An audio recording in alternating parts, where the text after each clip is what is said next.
Beleza, vamos começar então a parte de física atômica, né? Então, olha só recapitulando então de novo. Então, a gente começou com um, um corpo negro, né? O espectro de emissão de corpo negro, né? A gente, né, viu que ele tem essa característica aqui. Para explicar essa curva, né, no corpo negro, né? A gente começou com as regras de discretização, né? Que eram N, H vezes a frequência, esse N aqui é 1, 2, 3, né? São as ideias do Planck, né? E uma característica importante que eu quero ressaltar aqui para vocês hoje é o seguinte, né? Quando a gente pega o espectro de radiação do corpo negro, esse cara aqui, ele tem uma característica que é ser contínuo, ou seja, o corpo negro, ele irradia luz em todos os comprimentos de onda. Tem essa carona aqui, beleza, tem essa cara. Tem que discretizar, joia, mas ela é contínua. Porém, o que a gente viu? Né? Que quando a gente tem gás, né? Por exemplo, fizemos uma lâmpada, né? Hidrogênio, mercúrio, hélio, tal, neônio, tal, existe o quê? Um espectro discreto de emissão, tá? Então, né, esse cara aqui é o contínuo, esse aqui é um aparato simplificado de um espectrômetro, né? Uma luz que emite continuamente, a gente vai ter um espectro contínuo aqui na tela, né? Vai ver o arco-íris com todas as cores aqui, né, sobre a tela. Porém, se é uma fonte de luz como os gases que a gente viu, o hidrogênio e tal, tudo mais, ele vai ter uma emissão, né, em apenas algumas cores, ou seja, em alguns comprimentos de onda. Ele tem uma emissão discreta. Ótimo. Já conversamos a respeito disso, certo? Especialmente para o hidrogênio, né? Aqui ainda tem um slide ainda, lembra desse slide aqui? Esse cara aqui é o espectro de emissão e aqui é o espectro de absorção, né, para o hidrogênio. Então, ele emite e absorve nos mesmos comprimentos de onda, ou seja, nas mesmas cores. É um pouquinho deslocado aqui, mas é isso aí, né? Certo? Né? Já explicamos isso aí, né? Mas, né, lá no século XIX, a galera fez essas experiências e descobriu, né, uma regrinha empírica, tá? Que, por exemplo, tem aqui o Balmer, né, de 1885, que explicava, né, quais eram esses comprimentos de onda, né? E aqui a gente tinha uma constante Rydberg, né? E aqui, né, 1 sobre 2 ao quadrado menos 1 sobre n. Esse n era 3, 4, 5, né? E aí, com o modelo atômico de Bohr, né, também tem as de Lyman, Parra e Brackett, né? De Lyman é 1 sobre 1 ao quadrado, é para ficar igual aos outros, né? O n é 2, aqui é 1, aqui é 2, né? Aqui é 2, então o n começava com 3. E a gente viu exatamente por que disso, né? O Parry, aqui é 3, então o n é 4. Bracket é 4, então o n é 5, né? Dos espectros de emissão, tá? E a gente entendeu isso direitinho pelo modelo atômico do Bohr, né? Vou puxar esse cara aqui para cima, né? Para o átomo de hidrogênio, né, a energia, né, que prende o elétron ao átomo, né, é menos 13,6 elétron-volts dividido por n ao quadrado, né? E um átomo, ele emite quando ele faz uma transição de um orbital mais energético para um orbital menos energético, né? Então, se ele está aqui, né, numa energia, né, E2, e vai para um orbital cuja energia é E1, né, ele está perdendo energia, então ele tem que emitir um fóton, e a energia do fóton, né,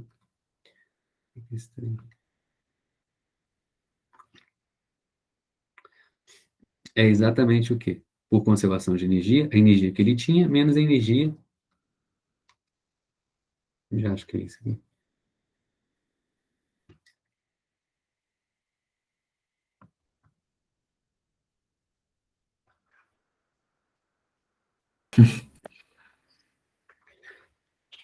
De acho aí.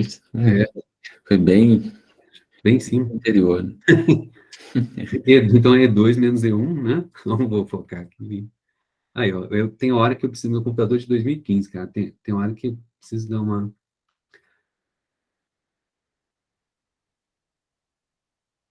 desligar e ligar ele de novo. Então, E2 menos E1, né? Então, esse cara que está aqui é E2. Quanto que é? Menos 13,6, né? Sobre 2 ao quadrado, né? Menos 13,6, né? 1 ao quadrado, né? E aí a gente foi, né?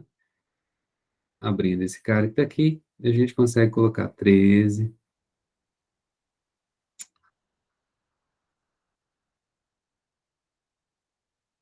E aí vou ter 1 sobre 1 ao quadrado menos 1 sobre 2 ao quadrado, né? Essa é a energia do fóton. A energia é HC sobre lambda.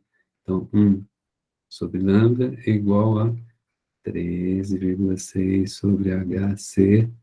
E aí, generalizando, o 1 é para onde ele foi. Então, é o N final menos 1 sobre o inicial ao quadrado.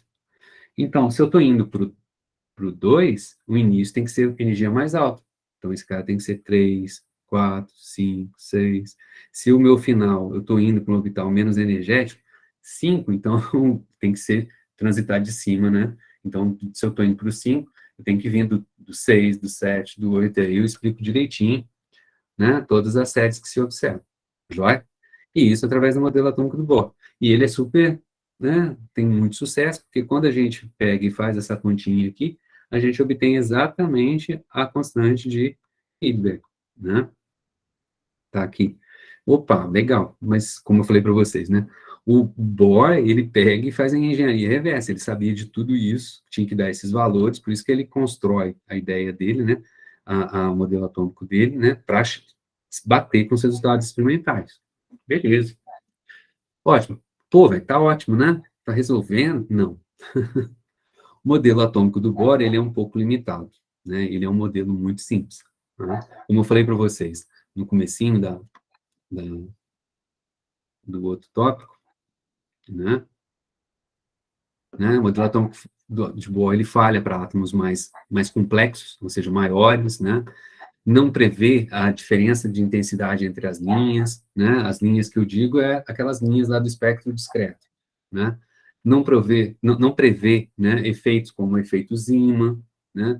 Não explica por como que os átomos interagem uns com os outros, formando moléculas e tal, tudo mais. A gente vai ver as ligações químicas daqui a pouquinho.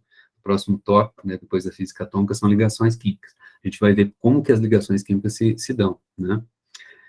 Então, ele é um modelo muito simples. Aí, exatamente, com esse argumento, né, eu falei para vocês, a gente tem que dar um passo adiante. E foi aí que a gente falou assim, ó, vamos trabalhar mais essa relação, né, de onda e partícula. E pegamos a ideia do de Broglie, né, e chegamos na equação lá para frente, de Schrödinger,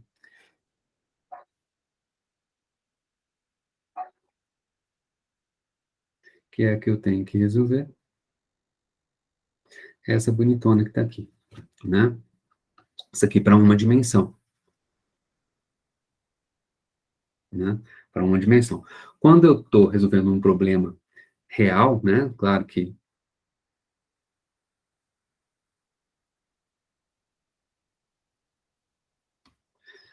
o nosso mundo real não é unidimensional, ele é tridimensional. Então, o que, que vai aparecer aqui é derivada com relação a x, mais uma derivada em coordenadas cartesianas, pode ter em outra, né? Mais a derivada com relação a y, mais a derivada com relação a outra coordenada z. Esse camarada que está aqui, né? A gente, pô, ficar escrevendo toda hora isso? Não, então a gente vai escrever assim, ó. Isso é um símbolo matemático. Que desse delta de cabeça para baixo, quadrado, quer dizer que é a derivada segunda, mais assim, derivada segunda com relação a x, a y e a z. Em coordenadas cartesianas, esse cara aqui é o que a gente chama matematicamente de um operador, ele é a derivada com relação a x, mais a derivada com relação a y, mais a derivada segunda com relação a z. Né? Esse nabla é isso. Esse operador aí é chamado de operador nabla, né? E esse cara ao quadrado é o Vinícius,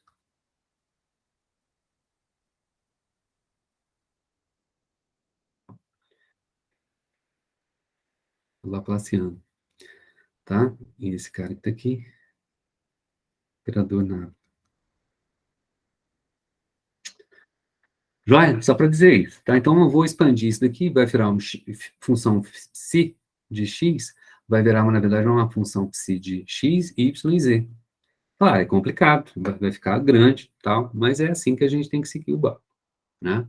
Então, né, um modelo mais realista, né, tem que levar em consideração, né, a equação de Schrödinger em 3 dimensões, né, e a gente vai aplicar isso daí para o átomo de hidrogênio, ou seja, né, para o átomo de hidrogênio, não, para o elétron no átomo de hidrogênio. A gente tem para o átomo de hidrogênio um núcleo que é um próton, né, e um elétron que, de alguma forma, se o modelo se valer o modelo atômico do Bohr, ele está aqui numa órbita circular.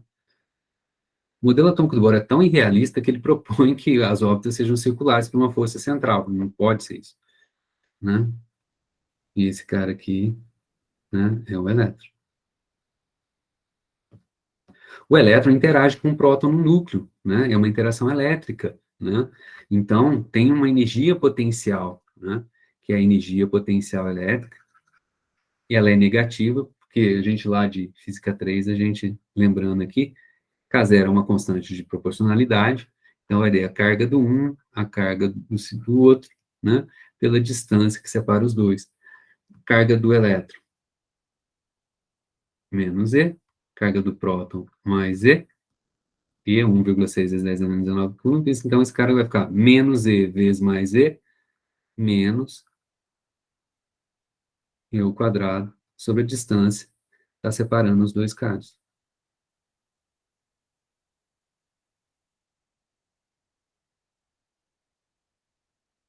O E que está aqui, beleza?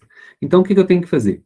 Eu vou pegar, né, a minha função, a potencial, vou substituir aqui, e aí vou ter uma equação diferencial para resolver, tá? E aí, como é que a gente faz isso? Uai, a gente aprende a fazer isso nos cursos de cálculo. Vamos fazer isso aqui? Não, né? Só vou contar os resultados dessa solução da equação. Uma técnica para a gente fazer isso, né, um chute, em inglês os caras chutam com estilo, né? Eles chamam de ansatz. Mas é um chute com critério, tá? Um bom chute para começar é, propor, né, que as variáveis sejam independentes. Então, um bom chute para começar é pensar que, né, esse cara x, y, z pode ser uma função só de x vezes uma função só de y vezes uma função só de z. Então, eu tenho 3 funções separadas, né? Então, essa função que é a solução, ele é o produto de 3 funções diferentes. Uma que só tem o x, uma que só tem o y e outra que só tem o z, tá? Né? Essa é uma técnica de solução que se chama de separação de variáveis.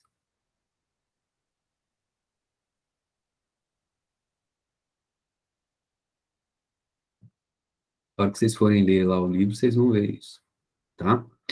Outra coisa importante, o potencial elétrico, ele tem uma simetria esférica. Então, ele depende só da distância. Então, na verdade, né, esse cara que está aqui, né, que a gente tem que enxergar num espaço tridimensional, é uma esfera. Tá?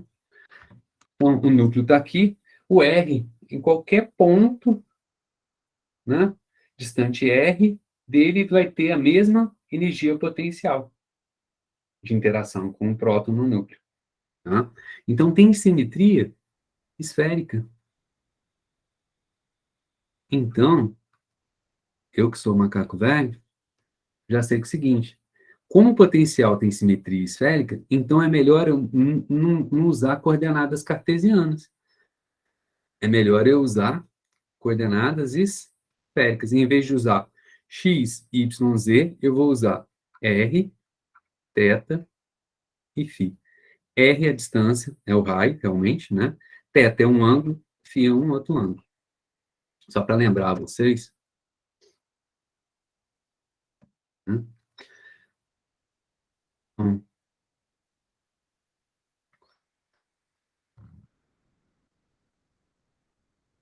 se eu pego um ponto qualquer aqui no espaço, quero marcar a posição dele. Né? Então, aqui eu vou ter, na verdade, é x, bem padronizado isso, z. Para cá é positivo, para cima é positivo, para a direita, positivo. Vou até puxar um pouquinho para cá.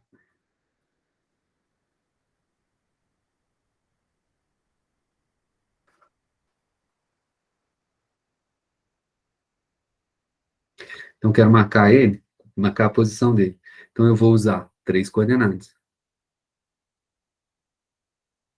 Esse cara que está aqui, daqui até aqui, é o R. Esse ângulo, com relação ao eixo Z, é o θ. E aí eu tenho que pegar a projeção dele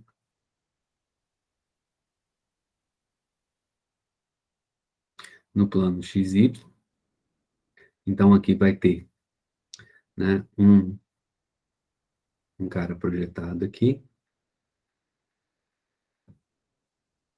Aqui é um triângulozinho retângulo, tá? E aí vou ter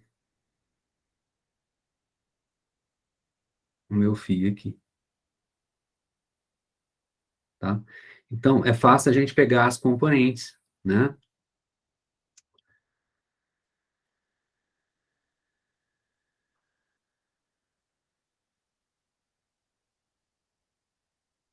Quem que é o coordenada Z dele? Quem que é a coordenada Y dele?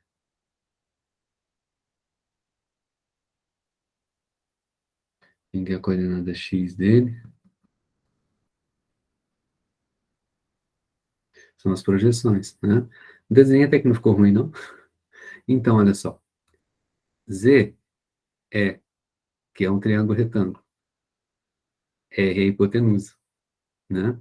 Então, esse cara aqui é o cateto adjacente. Então, esse cara aqui é R cosseno de θ.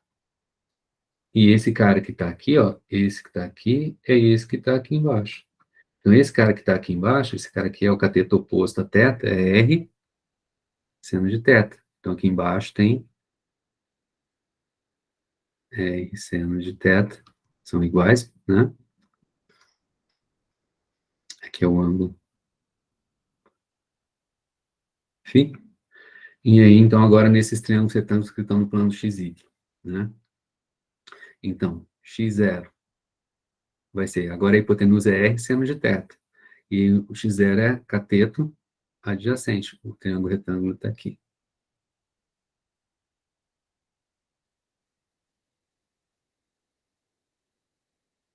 Né? É cosseno de θ. Então, quem que é a hipotenusa? R seno de θ, cosseno de φ. E o y0 vai ser a hipotenusa. R seno de θ. Agora, esse cara que está aqui é esse cara que está aqui. Né?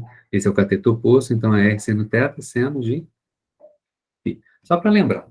Né? Beleza?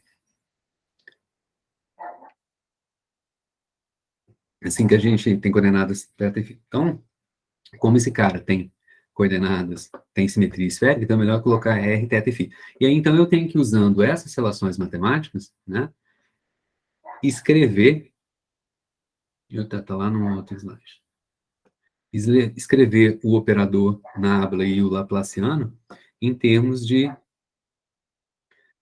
dessas coordenadas R, θ e φ, usando essa relação que está aqui. Aí aplica a regra da cadeia, é um negócio só chato, trabalhoso de fazer. né? Mas aí a gente faz. E aí, né, a gente vai escrever a função não de x, y, z em coordenadas cartesianas, mas vamos escrever ela em função de r, θ e φ. E aí, vamos usar a técnica de separação de variáveis. Vai ter uma função que é de r, vezes uma função que é de θ, vezes uma função que é de φ. É a técnica da separação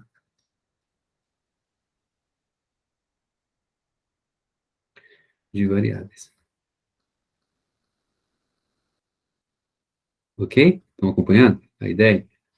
Isso aqui eu tenho certeza. Vocês fizeram cálculo, vocês fizeram equações diferenciais, cálculo 1, 2, 3, estudou em Ouro Preto, no FMG, em qualquer outro lugar, até em particulares da vida ali, e ao redor aí. Tenho certeza que vocês fizeram cálculo em algum momento, vocês fizeram essa estudo, né, e usaram essa técnica de separação de variáveis. Beleza. Então, aqui, ó, função de onda em termos de x, y, z, a gente vai passar para r, θ e φ. Aqui eu chamei de, né, psi de R, psi de θ, psi de φ. Aqui no meu slide está um errão, um tetão, um fisão. Errão de errinho, tetão de tetinha, né, para não falar tetinha, e fisão de φ. Vamos usar a técnica de separação de variáveis. E aí, o que, que vai acontecer?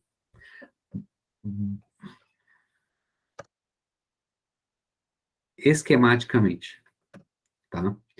Quando a gente pegar, né, e usar a separação de variáveis, a gente então vai pegar, então, qual que é a equação? Vamos voltar aqui, vou copiar ela lá, né? Que agora a gente vai usar, né? R, θ, φ, R, θ e φ, né? E aí, então, a gente vai ter, né? Esse camarada que está aqui vai ter derivadas segunda com relação a θ, R, desculpa começar, vai ter derivadas com relação θ, e vai ter derivada segunda com relação a φ.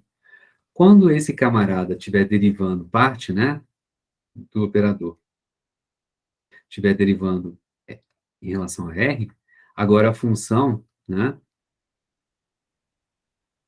vai ser Rão, tetão, visão. Esse camarada com derivada, aqui faltou 2, desculpe. R.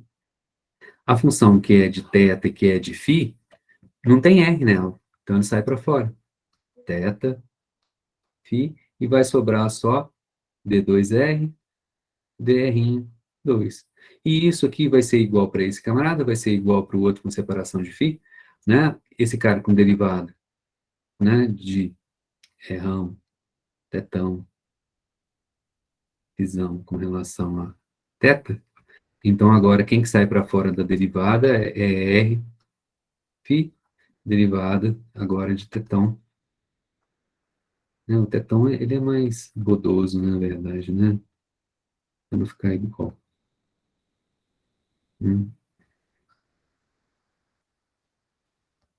De tetinha.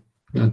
Então, o que, que vai acontecer? Né? Eu vou conseguir separar, primeira coisa, separação, eu vou ter, né, um termo aqui que só depende de R, e do outro lado da igualdade, eu vou separar do outro lado da igualdade só os caras que têm θ e φ. Isso aqui não é R. R. E as variáveis, θ, as coordenadas, desculpe, θ, R e φ, a princípio elas são o quê? Independentes. O que, que significa ser independentes?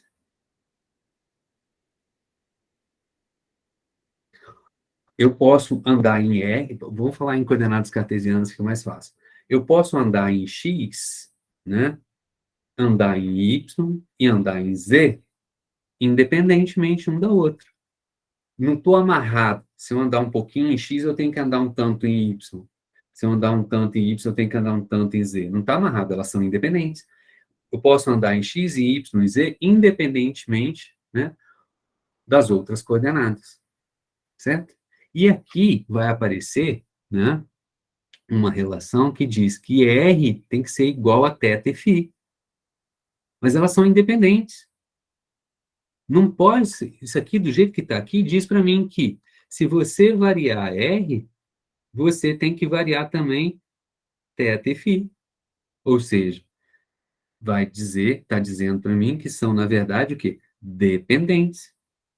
E não pode, elas são independentes. Então, essa relação matemática, a hora que eu substituir aqui na equação de Schrödinger, né, e separar R de θ e de φ, né, só vai ser verdade se o que está aqui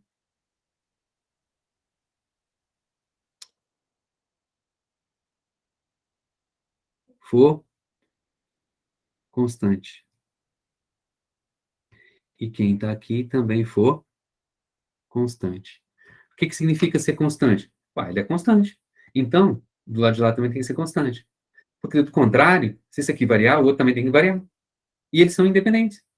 E não pode. Então, isso aqui só vai ser verdade se não variar. E do outro lado também, então, não varia. Se esse cara não varia, constante. Se o lado de cá é constante. E aí, então, os dois lados vão ser o quê? Iguais a uma constante. Esse cara que está aqui, ela vai dar um nome. Vai ser chamado de variável, né, de separação. Da técnica, tá? Matemática. Beleza. Aí, então, separei o R do θ, então você vai ter que uma função aqui de R, vai ter um cara aqui que é só R, e que vai ser igual a uma determinada constante. E aí você vai ter agora aqui um cara aqui, que é função de θ e φ, que é igual ao quê? A mesma constante. Vou chamar esse cara de constante 1, constante 1. Joia? Então agora eu preciso separar quem? Θ e φ. Então agora, dessa equaçãozinha que está aqui,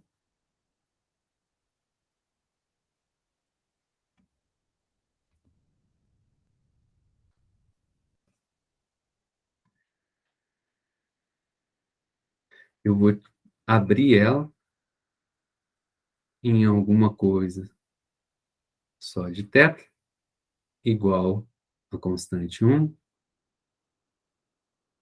vezes alguma coisa só de φ. Constante vezes alguma coisa, tudo bem. A mesma coisa. Se eu, do jeito que está aqui, se eu variar θ, eu tenho que variar φ também. Para manter o quê? A igualdade. Mas não, elas são independentes.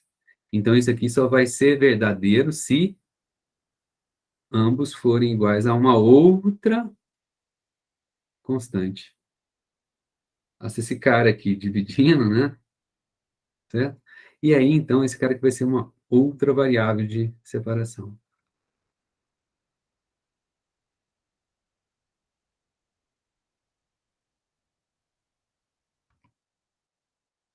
Quando a gente impõe as condições de contorno, o que são as condições de contorno? A função de onda tem que ser zero do elétron, né? Nós estamos querendo saber a função de onda do elétron lá longe, lá no infinito. Tem que ser zero. Porque a gente sabe que o elétron está ao redor do núcleo. Ele não está infinitamente longe. Então, a gente é uma condição de contorno, né? Por exemplo, tem simetria esférica, não é isso? Então, quando a gente der uma volta completa em φ, a função de onda tem que se repetir. Ela tem que ser igual, né? Dando voltas sobre ela mesma. Isso é uma condição de contorno, tá? Quando a gente impõe as condições de contorno, né, nessas variáveis de separação, a gente obtém que elas né, que elas vão ter que obedecer, né, relações de discretização, tá? Quem são essas variáveis de separação que aparecem aqui? Que nome que a gente, na física, isso aqui tudo que eu estou falando para vocês de maneira bem esquemática, é a técnica de solução da equação diferencial. Variável de separação é um nome matemático. Você pegar um livro de cálculo, você vai ter lá, variável de separação. Agora, Fisicamente, quem são essas variáveis de separação que aparecem quando eu estou resolvendo a equação diferencial? Esses caras que estão aqui, essas variáveis de separação, são o que a gente chama de números quânticos.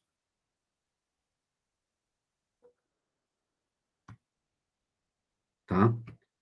Beleza? Então, os números quânticos, ele tem da onde que eles vêm? Eles vêm da solução da equação de Schrödinger. E eles são discretos, são valores específicos, né?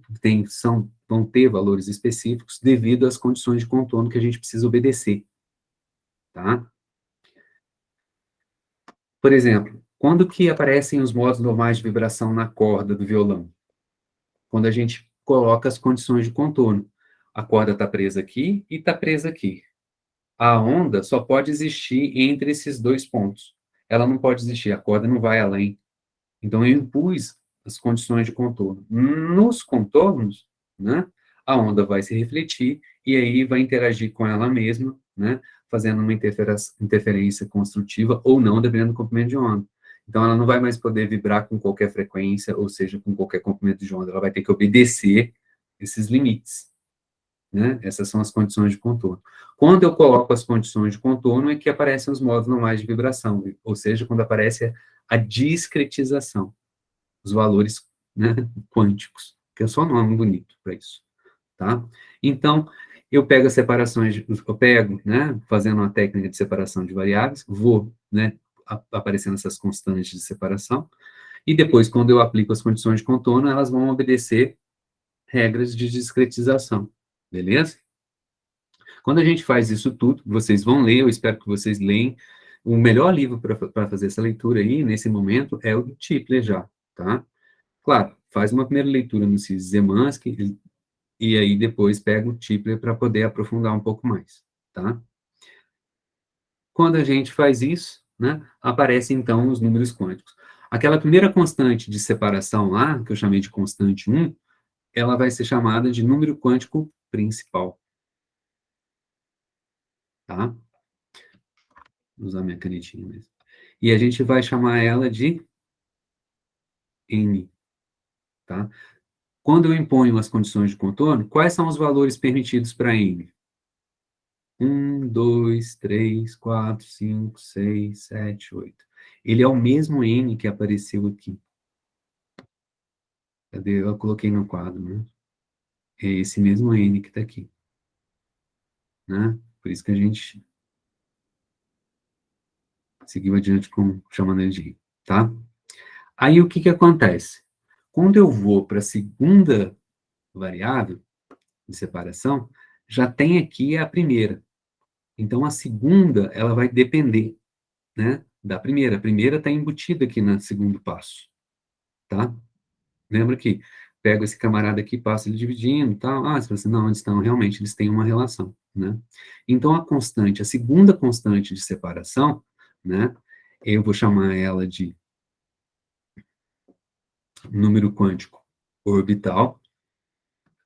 Letrinha para ela é o L. E o L, como sendo o segundo, né, ele vai depender do primeiro. O número quântico orbital, quando eu imponho as regras de as condições de contorno, aparecem as condições de, né, de discretização, o L vai depender do N, que é o anterior, o passo anterior. Então, o L ele só tem valores de 0, 1, 2, 3, até N menos 1. Então, ele depende da primeira constante de separação. Se a gente está se o camarada está com o elétron está no N igual a 3, então o L só pode ser 0, 1, 2. Tá? Beleza? E aí, seguindo adiante, né, a gente vai aparecer um terceiro número quântico,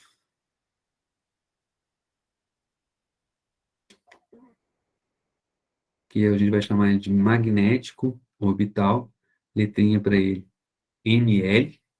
E aí, da mesma maneira, agora o ML vai depender de quem? Do L,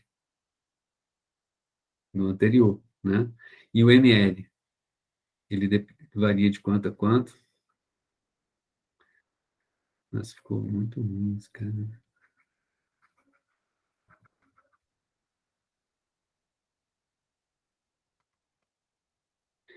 O ml ele varia de menos L, passando pelo zero até mais L.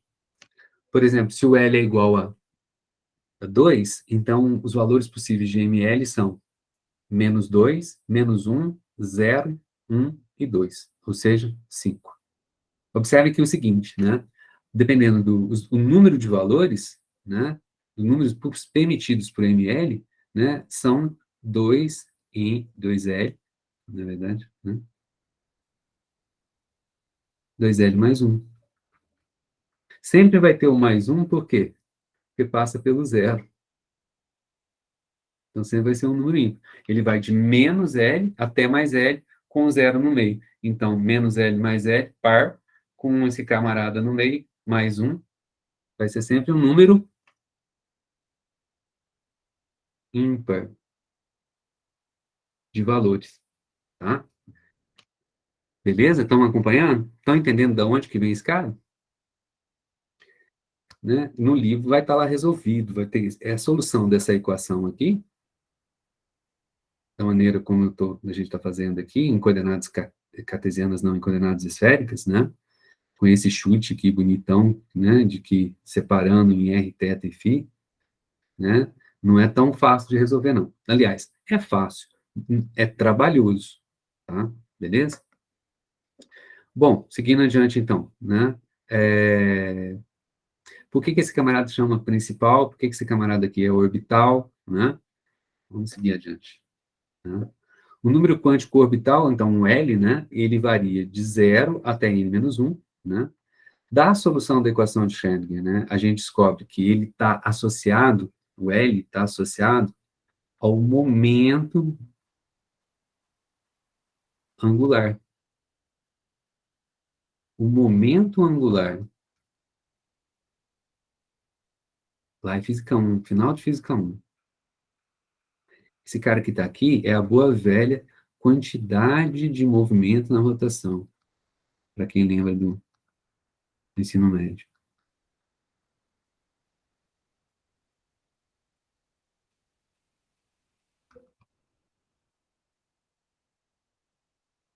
Então, se o camarada está rodando, ele tem um momento angular, tá? E esse momento angular, se ele está rodando de alguma certa maneira, né? O valor desse momento angular depende do L. Então, camarada que está, né, no L igual a 2, né, então esse camarada aqui, como é que vai ser? 2 vezes 2 mais 1, 2 mais 1, 3, 2 vezes 3, 6, né? Então, esse cara seria raiz quadrada, o valor dele, né? De 6 vezes h barra. Mas, Hugo, olha só, no modelo atômico do Bohr, o L não era isso, não. O L era o quê? N H barra. Lembra disso? O L era N H barra. Então, o modelo atômico de Bohr ele é simples. Porém, agora, no modelo atômico do Schrödinger, né, o L continua discreto. Só que a regra de discretização é um pouquinho mais complicada. Ele também depende ainda de um valor discreto, né, o L, né, só que ele é limitado, depende de um outro número, o N, né, ele varia de 0 até N menos 1, tá? Por que ele chama número quântico orbital? Porque ele tem a ver com o momento angular. E o momento angular seria um movimento associado ao movimento de rotação dele ao redor do núcleo, que é o quê? O movimento orbital. Por isso ele é chamado de número quântico orbital. L associado ao movimento angular dele de rotação, ao momento angular dele de rotação, né, ao redor do átomo, do núcleo do átomo. Beleza? O número quântico magnético orbital, por sua vez, né, o ML, como eu tinha falado para vocês aqui, né, o ML, ele, então, vai variar de menos L, né, vai subindo até menos 1, 0, mais 1 e vai até mais L. Se L é igual a 2, então ele vai de menos 2, menos 1, 0, mais 1, 2. Joia? O número quântico magnético orbital, né, ele tem a ver com o, o L anterior. Não só no nome, tá? Não só porque ele depende do L. Já vou explicar isso para vocês, tá? Mas, né, na mecânica quântica, né, esses caras que estão aparecendo aqui, na verdade, eles não são valores. A energia é um escalar. Energia é um escalar. Então, lá no modelo atômico do Bohr, a energia do elétron era menos 13,6 elétron-volts dividido por n ao quadrado. Ok? Beleza. Isso é um número discreto, com valores discretos. Agora, no modelo atômico do Bohr, o L também era discreto. NH bar. Só que esse camarada que está aqui é o módulo do momento angular. Por que eu tenho que falar isso? Porque o momento angular, na verdade, ele é o quê? Um vetor. E o que eu estou descrevendo aqui é o módulo dele discreto. Quando a gente... E o Bohr, ele não pensou no vetor, ele pensou só no módulo do vetor. Lembra que um vetor, ele tem tamanho, que é o módulo dele, o tamanho dele, né? O comprimento dele, vamos dizer assim, mas o comprimento é de dimensão, né? De espaço físico, não. Então, ele tem o tamanho dele, que é o módulo, né? Em geometria analítica, os caras chamam de a norma do vetor, tá? Ele tem direção e tem sentido, né? Certo? Essa é a grandeza vetorial. E o que a gente estava discretizando no modelo atômico do Bohr era o módulo, o tamanho. Aqui, na física, na quântica, com a equação de Schrödinger, a gente vai descobrir que, como ele se trata de um vetor, né? E não só o tamanho dele é discretizado, como também as outras características desse vetor, que é o quê? A direção e o sentido. Então, a gente vai ver que é o seguinte, se eu pensar num vetor, para o momento angular, não só o tamanho dele é discreto, mas ele não vai estar podendo apontar em qualquer direção do espaço. Vão ter direções específicas no espaço em que ele vai apontar. Ele não vai poder existir em qualquer... Né? Não é só o tamanho dele que eu estou discretizando. Eu também discretizo a orientação dele no espaço. Tá? Isso que a gente chama de quantização espacial. Né? A direção dele também é discreta, tá? E é essa discretização espacial que tem a ver com o número quântico ML, tá? Vou dar um zoom aqui, só para ilustrar, tá? Para L igual a 1, então, o momento angular, o L, né? Lembra que o L que está aqui, ó, né? Lembra que o L, o momento angular maiúsculo, ele é o quê? Raiz quadrada de L mais 1, H barra. Então, para L igual a 1, você vai ter 1 vezes 1 mais 1, 2. 1 vezes 2, 2. Na raiz de 2, H barra, joia? Então, esse tamanho dele aqui, ó, é raiz de 2 H barra. Esse tamanho, tá? Esse cara é raiz de 2 H barra. Porém, ele não aponta em qualquer direção no espaço. Como a gente vai ver, olha só, o ML, ele é o quê? Ele varia de menos L, um zero, e vai até o mais L. Se o L é igual a 1, quantos valores eu vou ter? Menos 1, 0 e 1. Ou seja, eu tenho 3 valores diferentes. Por quê? Porque ele vai estar quantizado no espaço em 3 direções específicas. Esse camarada aqui corresponde ao mais 1, esse camarada corresponde aqui ao 0, e esse camarada que está aqui para baixo corresponde ao ML menos 1. Se a gente faz isso, observe então que é o seguinte, né? Bom, L igual a 2, quantos valores possíveis a gente vai ter? 5, né? Lembra que é 2L mais 1, 2 vezes 2, 4, mais 1, 5. Então, ele vai ter 5 direções específicas no espaço, né? O tamanho desse cara aqui não está em escala, né? Esse cara aqui é raiz de 2 H barra, agora aqui é raiz de 6 H barra, né? Então, esse tamanho aqui é raiz de 6 H barra. E aí, a projeção dele no eixo Z, mais 2, mais 1, 0, menos 1, menos 2. E aí o 10 é isso mesmo. Quanto que a gente vai ter? 11, não é isso? 2L mais 1, 2 vezes... Bom, desculpa, 2L mais 1, com L igual a 10 dá 21, né? 1, 2, 3, 4, 5, 6, 7, 8, 9, 10, o 0, e aí mais 10, 21.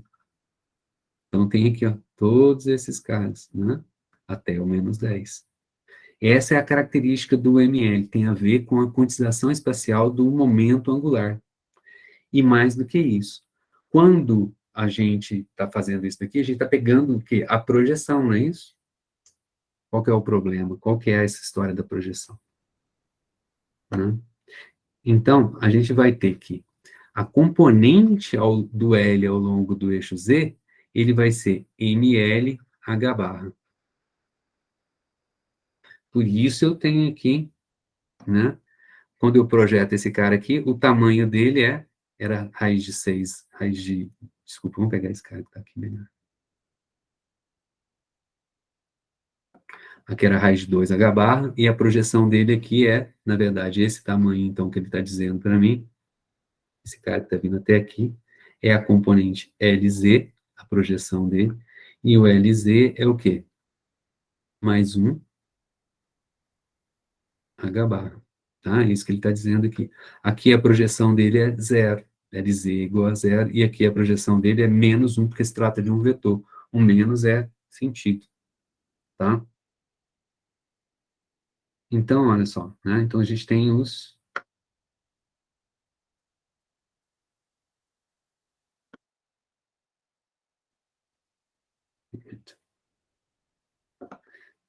E esse camarada, então, né? A projeção ao longo do eixo Z, para cada um desses valores, devido à regra de quantização espacial. A princípio, do jeito que eu estou fazendo aqui, assim, pô, né, tá muito jogado, mas a gente, para saber exatamente de onde que vem isso, simples, só resolver a equação de Schrödinger. Resolvendo a equação de Schrödinger, impondo as condições de contorno, tudo isso aparece. Ressalva por enquanto. Lembra, isso é super importante. Quantos mLs eu tenho? Um número ímpar de mLs. Tá? Por que que ele agora, ele é chamado de... Bom, duas perguntas, na verdade. Por que que eu estou colocando só o LZ? E a projeção dele no plano XY? O que que acontece? Por que que eu não sei? Por que que você não está falando do LX e do LY? Por conta do princípio de incerteza do Heisenberg. Tá? Esse cara que está aqui, vou até aumentar ele e colocar do lado. Tá? Qual que era o princípio de incerteza? Por isso que eu tinha que falar do princípio de incerteza, não tinha jeito de seguir sem falar do princípio de incerteza. O princípio de incerteza é o quê? Erro na medida da posição, vezes erro na medida do momento, tem que ser maior ou igual a H barra sobre 2, certo? Se a gente for fazer uma analogia para a rotação, né, lembra que na rotação e a translação tem um quadro de paralelos. São grandezas físicas análogas, né? Na translação, a gente tem, né, um espaço que você percorre, ΔS, aqui você tem um certo ângulo, aqui você tem uma velocidade, aqui você tem a velocidade angular, aqui você tem uma aceleração, aqui você tem uma aceleração angular, aqui você tem força, aqui você tem torque, aqui você tem massa, aqui você tem momento de inércia, aqui você tem momento linear, e aqui você tem momento angular. Né? Em uma dimensão, esse delta S aqui pode ser um delta X. Então, né, a gente na translação, a gente vai ter um princípio de certeza que seria que delta X vezes delta P maior ou igual a H barra sobre 2. Qual seria o análogo disso aqui na rotação? Então, erro na medida da posição angular vezes erro na medida do momento angular tem que ser maior ou igual a H barra sobre 2. Tá? Perfeito? Então, né? Lembra que eu falei com vocês que, dependendo das condições, o 2 desaparece, da normalização, né? Então, aqui, em função do princípio de incerteza, a gente tem que ter um para cada componente do L. O LZ seria, então, momento angular ao longo do eixo Z. Momento angular ao longo do eixo Z significa uma rotação no plano XY, perpendicular ao eixo Z. Quem que é nossa coordenada angular no plano XY? No plano XY, a gente tem aqui o φ, né? O θ é com relação ao Z, né? Então, o φ está aqui. Então,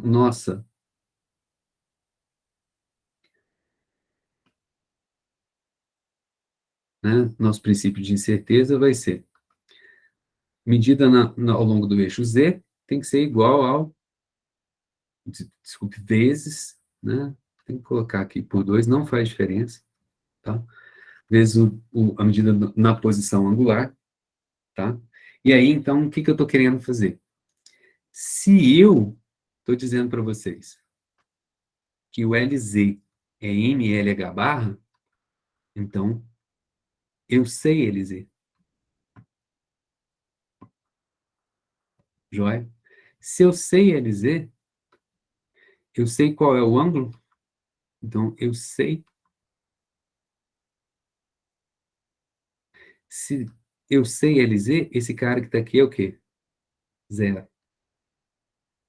Se eu sei LZ, delta L é igual a zero, eu sei qual é o ângulo no plano XY? Não sei. Se eu não sei φ, para ter as coordenadas x e y, eu preciso saber φ. Se o princípio de certeza está dizendo que eu não vou saber φ, se eu não sei φ, então eu não consigo saber, então, né?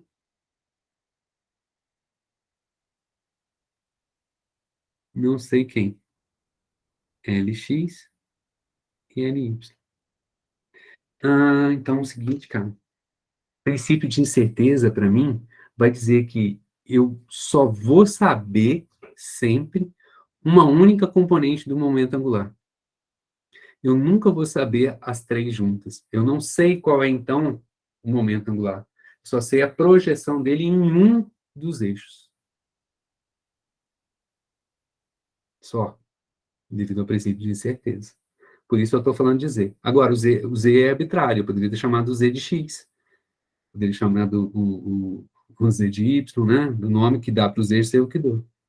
E a segunda pergunta que eu poderia dizer para vocês é a seguinte: bom, por que ele é, na verdade, chamado de magnético, né, orbital?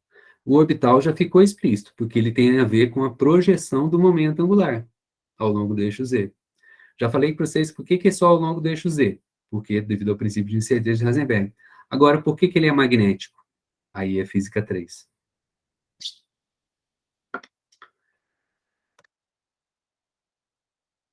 Né?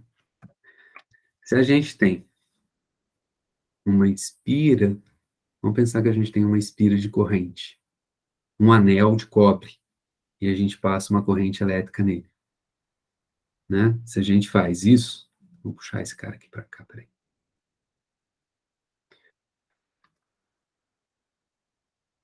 Tá passando uma corrente nele aqui. Então, o que que acontece? Quando a gente tem uma corrente, a gente tem, né, gera junto um campo magnético, joia? Gera um campo magnético. Se a gente pegar um fio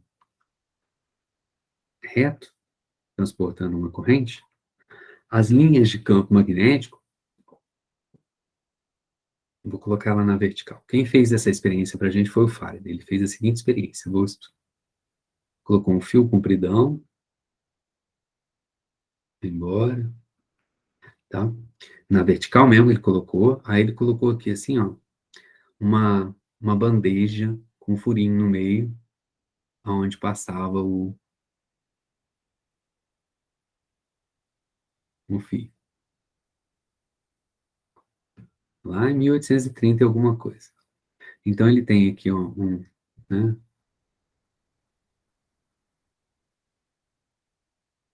o fio passa em cima dessa bandeja, perfeito? E aí ele coloca uma corrente elétrica, passa uma corrente elétrica por aqui, e aqui ele coloca uma bússola, tá? A princípio, essa bússola pode estar apontando qualquer direção, joia? Ele não gostou da minha setinha. Vou fazer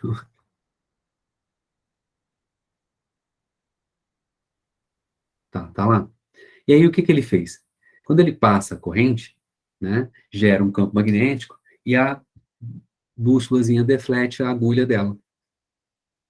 Quando a gente olha de cima isso daqui, tá, buraquinho,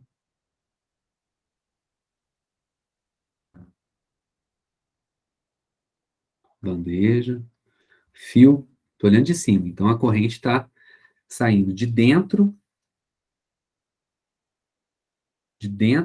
da tela para fora da tela. Ele não gosta do meu ponto, não. Tira, tá, não. Não, a corrente está saindo.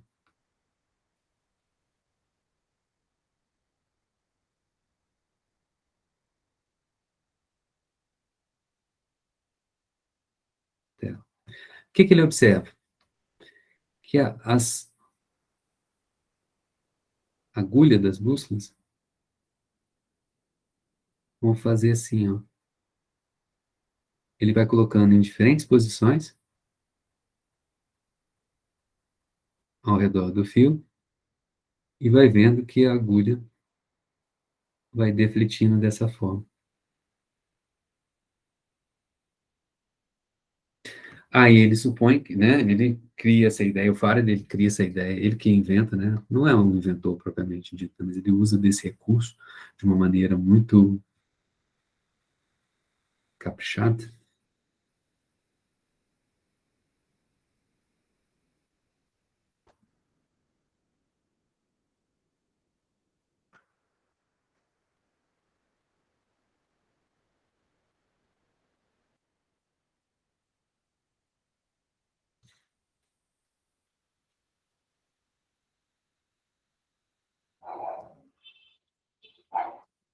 né, ideia de campo magnético. Então, se, né, ele coloca um fio, tá, carregando uma corrente aqui, as linhas de campo magnético vão estar o quê? Circulando, né? O B vai estar circulando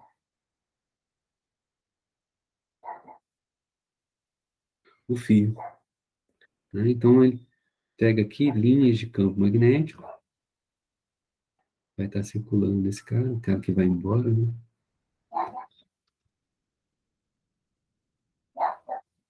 Então, e ele não circula de qualquer jeito, obedece à regra da mão direita. Se está saindo da tela a corrente, né, meu dedão aponta para o sentido da corrente, meus dedos vão dar o sentido do campo magnético, né, da maneira como está desenhado ali. Então, se a corrente está agora no horizontal, ela vai fazer isso. Ela entra na tela por baixo, né, e sai da tela por cima.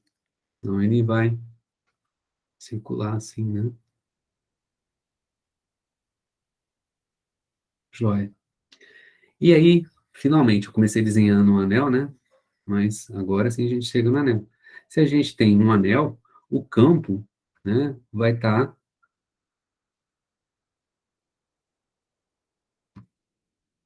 circulando esse cara.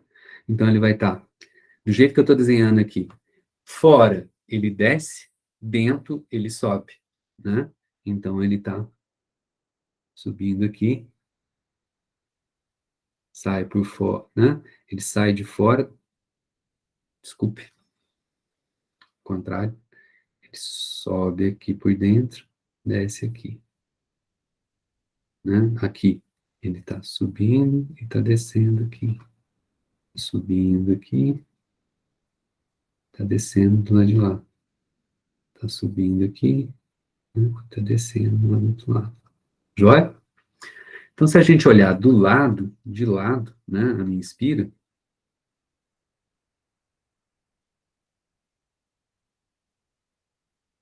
né, olhando ela de lado, a corrente, um corte dela aqui, ó, passando um corte aqui, ó, só para a gente ver. Então, a corrente está saindo aqui, vindo para cá, está entrando aqui, né?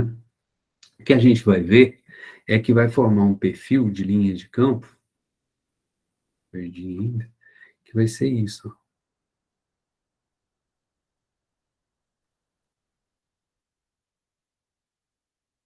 né? Então, ela sobe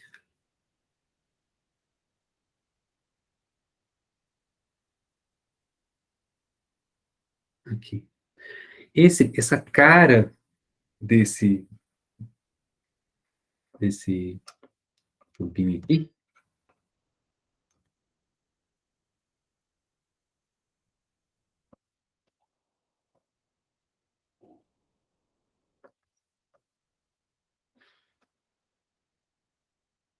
né? Olha só, agora eu vou ampliar ainda mais o meu desenho.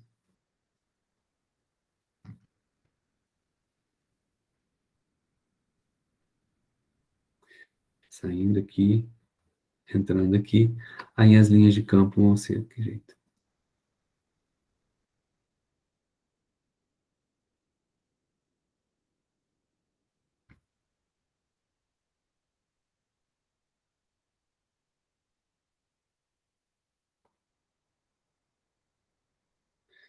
Saindo aqui,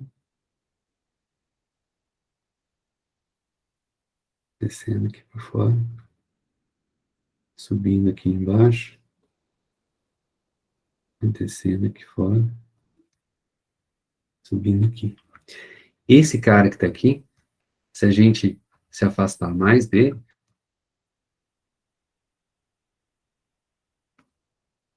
era para ser um círculo, né? Mas eu desenhei, ficou bonito, não. É muito parecido, quando a gente vai para muito longe, com as linhas de campo magnético de um ímã. Polo norte, polo sul. As linhas de campo saem do polo norte, dão uma volta no espaço, né?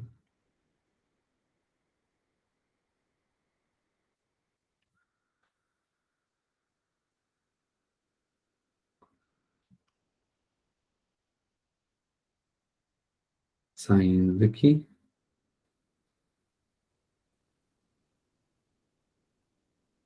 eita, entrando lá embaixo.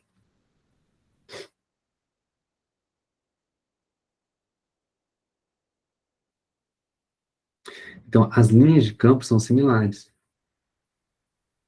Concorda comigo?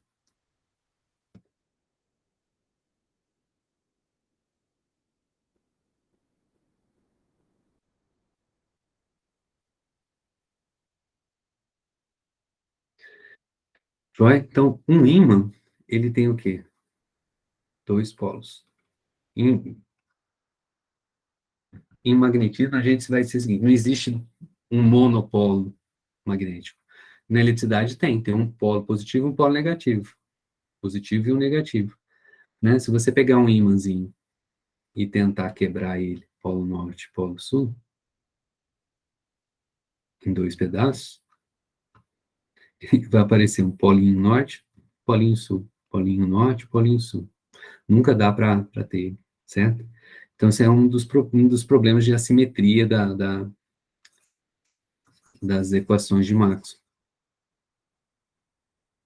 Né? Vou colocar ela aqui, ó, divergente de B igual a zero. Né? E aí, o que que acontece? Né? Então, esse aqui, dois polos, a gente chama de dipolo. Então, a característica do campo gerado pela espira de corrente, né, é típica, né, ela é de característica dipolar, tá? E aí a gente vai conseguir exemplificar ela, substituindo ela por o que a gente chama de momento de dipolo, dois polos, magnético, Mi. Esse campo magnético aqui, a gente vai criar, a partir dessa característica dele, a gente vai conseguir elaborar um vetorzinho associado a esse campo magnético, né? Não é o campo magnético em si, é o momento de dipolo magnético, tá? Associado a esse movimento da corrente na espira, certo? Então, pensem aqui comigo agora. O elétron tem carga. Se ele está se movimentando ao redor do núcleo do átomo, né? Eu posso pensar nesse movimento orbital dele como uma espira de corrente. E da mesma maneira que num fio de cobre, quando eu passo corrente, gera, né, um momento, nomezão, né? Momento de dipolo magnético, nome grande, né? Só grande só. No movimento orbital do elétron, vai ter associado um momento de dipolo magnético. Quando a gente faz essa continha aí, né? Quando a gente resolve o problema, a gente vê que o momento de dipolo magnético, ele... vou fazer essa continha.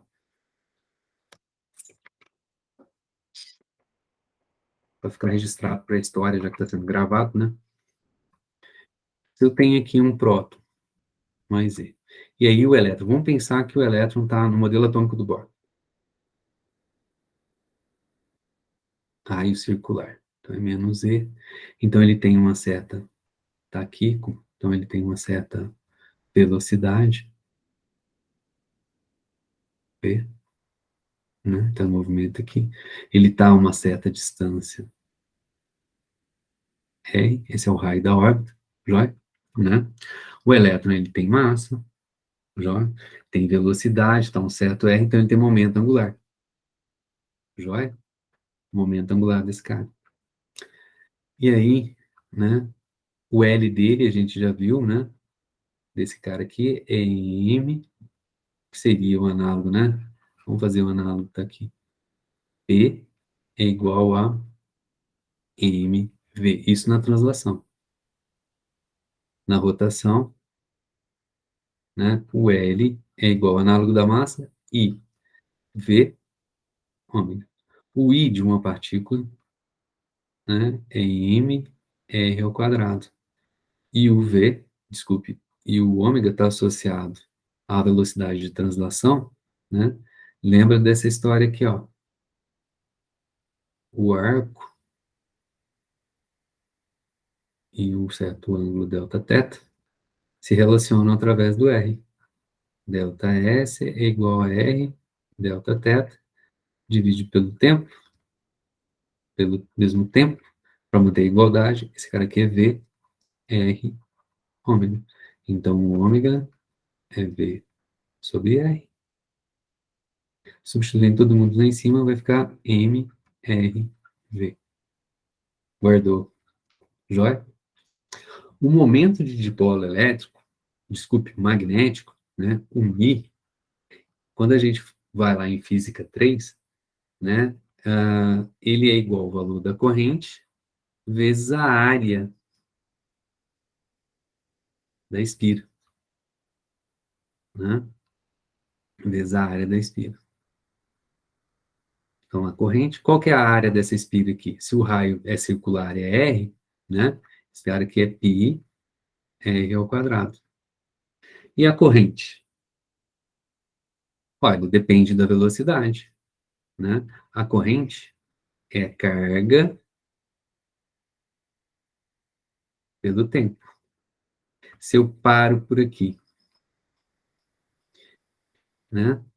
E aí, para ver a corrente dessa espira, eu tenho que ficar contando quanto de carga passa por ali por unidade de tempo. Qual é a carga que passa por ali? É a carga do elétron.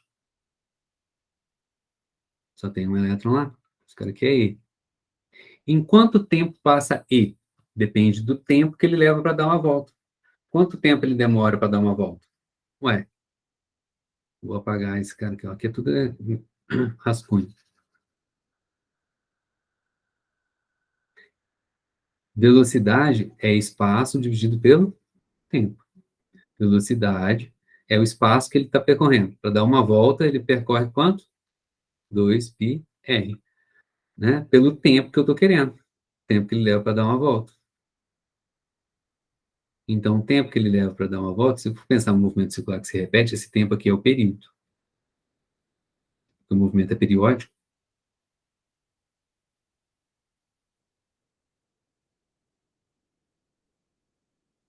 né? Então, é 2πr pela velocidade. Então, esse cara aqui é 2πr vezes a velocidade. Então, vamos substituir esse cara lá. O momento, então, de dipolo magnético é a corrente, EV, V de velocidade, 2πr, né? Vezes a área, que é πr ao quadrado. Vamos cortar esse cara que está aqui. Eita, cortei coisa errada. É o quadrado que eu vou cortar, né? O π com π. Então, o momento de dipolo magnético, né? Aquele campinho magnético. Eita, é EVR sobre 2. Então, mas olha só, que legal. Tem um RV aqui e tem um RV aqui. Ah, vamos fazer o seguinte. Vamos multiplicar e dividir pela massa.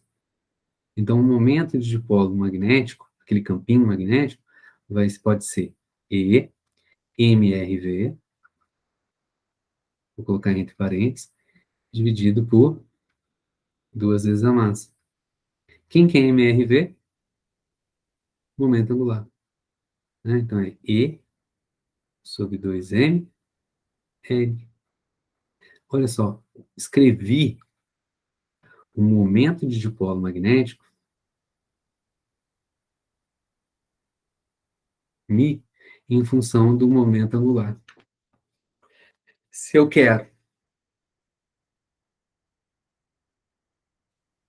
se eu só sei o momento angular ao longo da direção Z, então eu só vou saber o momento de polo magnético ao longo da direção Z. Olha só. Então, né? Quem que é o LZ?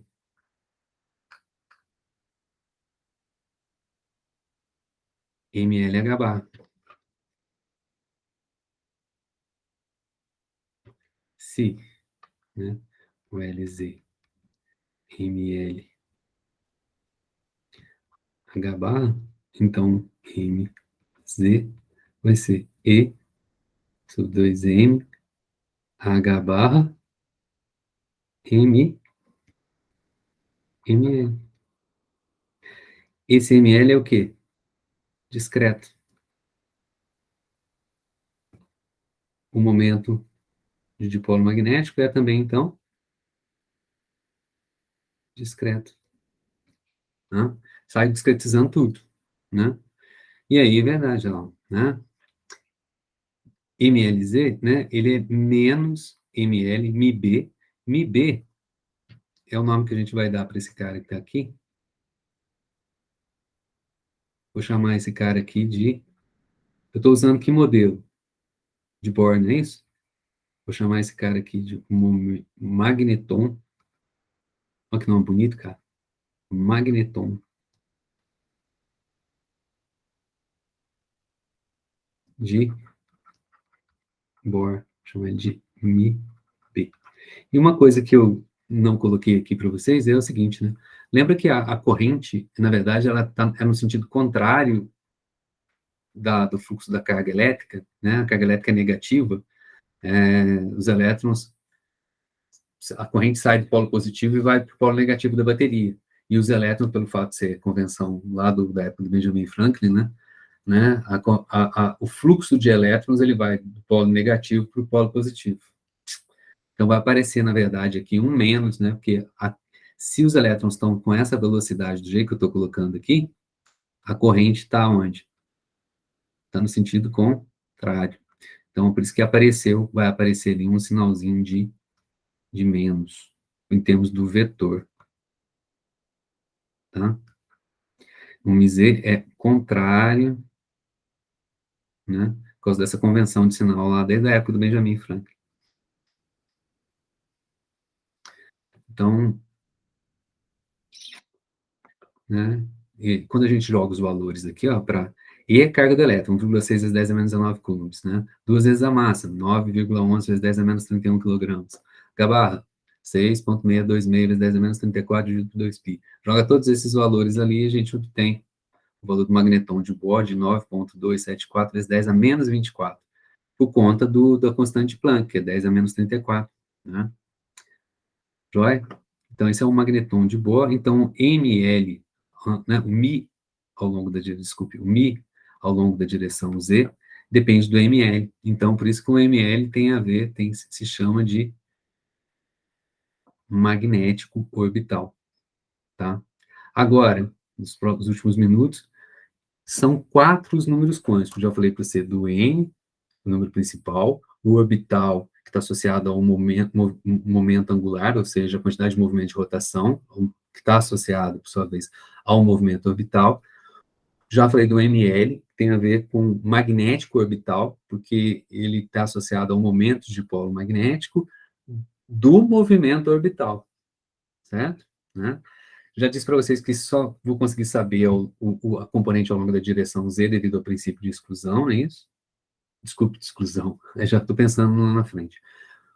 Por conta do princípio de incerteza de Heisenberg, tá? Estou amarrando. E agora falta um quarto número quântico. Quem que sabe me dizer qual é o quarto número quântico que está faltando? Spin, né? É o spin, né? É um número quântico magnético de spin, tá? Da onde que veio ele? Sai das equações de Schrödinger? Não sai. Lá de trás? Sai daqui? Não sai. Ele é uma variável de separação da matemática da solução? Não. Então, vou contar essa história e atenção, por favor, porque a tabela periódica inteira depende disso.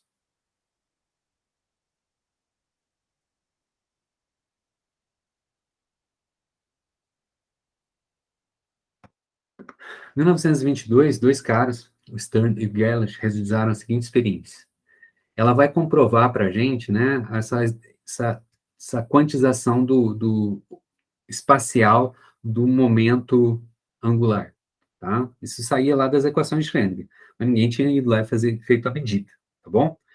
E ele vai provar para a gente também, né, a existência do famoso spin. O spin nada mais é do que o seguinte, cara, né?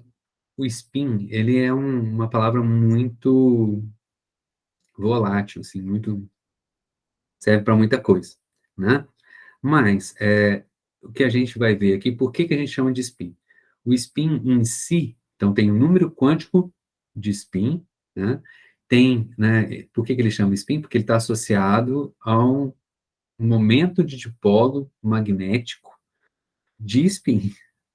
Vamos lá, então. Qual que é a experiência desse cara? Atenção. Para quem é metalúrgico, olha só, tem tudo a ver. Aqui a gente tem um forno, né?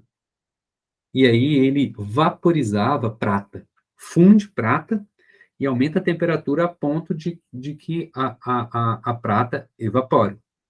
Então você tem aqui dentro, né, um gás, né, claro, alta temperatura, né, de átomos de prata, joia? E aí ele faz um furinho aqui no forno, de tal maneira que ali, né, ali no camarada, no forno, esse furinho que está aqui, vai espirrar o vapor de prata em todas as direções. Aí ele faz o seguinte, ele vai colocar aqui uma chapa, na verdade várias, vou desenhar só uma só, e aqui tem uma fendinha. Então, todos esses caras que estão aqui são bloqueados e só vai passar os átomos para cá, que tem esse movimento nessa direção. Joia? Essas placas que estão, tem este cara aqui é o forno. Isso aqui são placas colimadoras.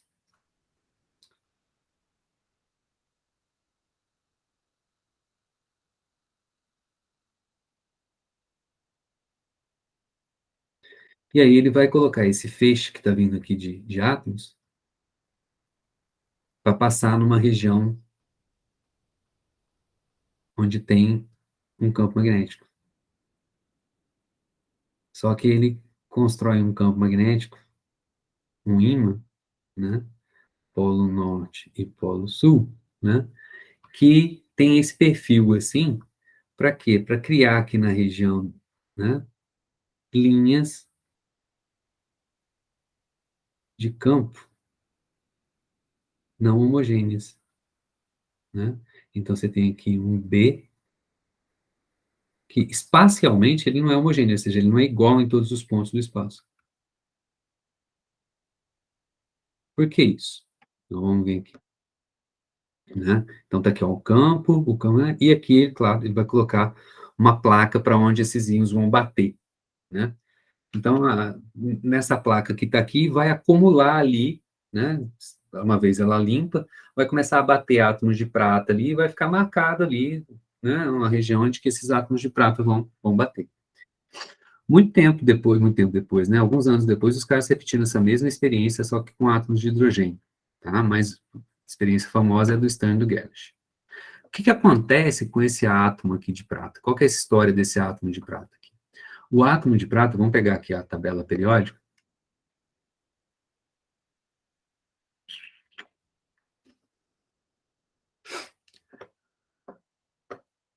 né?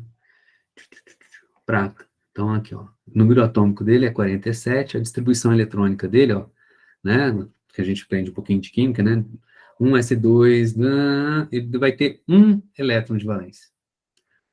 Vou pegar aqui os elétrons, né, vou dar um zoom aqui para melhorar.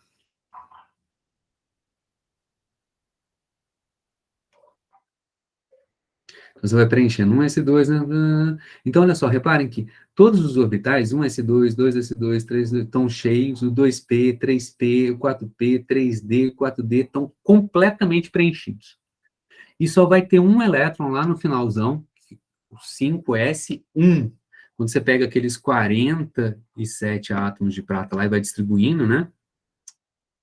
Vai distribuindo, sobra um único elétron. Então, é o seguinte, né? Todas as propriedades, esse é um único elétron, né, e é o elétron de valência. Todas as propriedades físico-químicas dos elementos, né, elas são, vamos colocar assim entre aspas, né, governada pelos elétrons de valência. Química, lembra que química é só elétron, né? Então todas as propriedades só dependem desse cara. Então, o cara usou prata porque ele falou o seguinte, bom, dada essa distribuição eletrônica, qualquer experiência que eu fizer, na verdade, eu vou estar estudando a propriedade desse um único elétron, tá? Agora, para o hidrogênio já seria direto, só tem um elétron lá mesmo, né? Por isso que os caras, depois de fazerem essa experiência para a prata, foram fazer ela para o hidrogênio também. O hidrogênio é mais difícil de trabalhar, tá? Né? Então, só tem esse cara. Beleza. Né? Então, a distribuição eletrônica dele, né, Z47, vai lá, 4D10, depois vai ter só o 5S1 ali, né? Joia? Para um átomo de prata, claro, eletricamente neutro, joia? Então, o que eu deveria esperar de ver, né?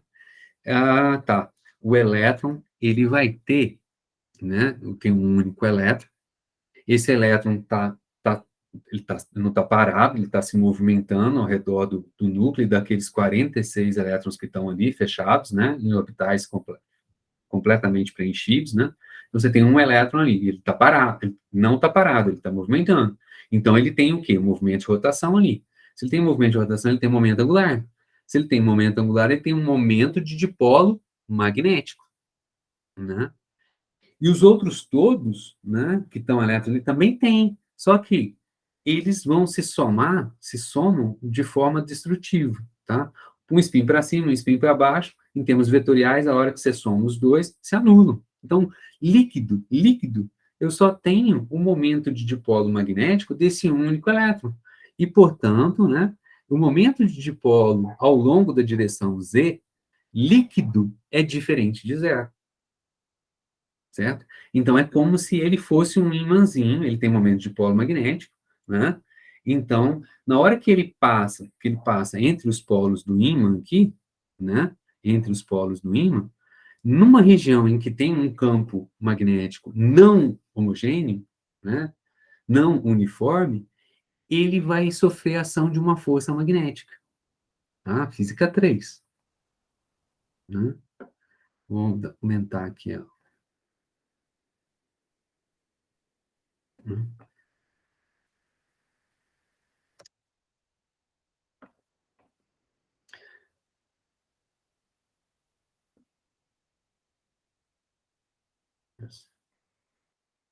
Besteira que eu fiz aqui. Word.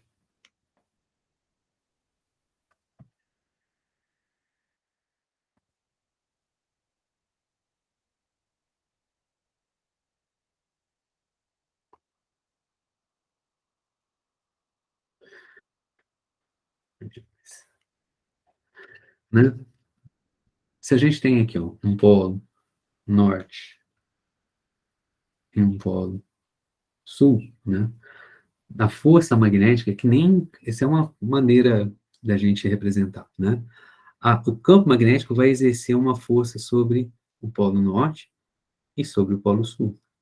Como eles são norte e sul, contrários, né? Polos, né? Com polaridades diferentes, né? A força desse campo magnético sobre o polo norte vai ser para cima, a força sobre o polo sul vai ser para baixo, e a soma de todas, nossa senhora, das forças que agem sobre ele aqui vai ser igual a zero. Vai ter torque, ele vai rodar de tal maneira para ficar, né?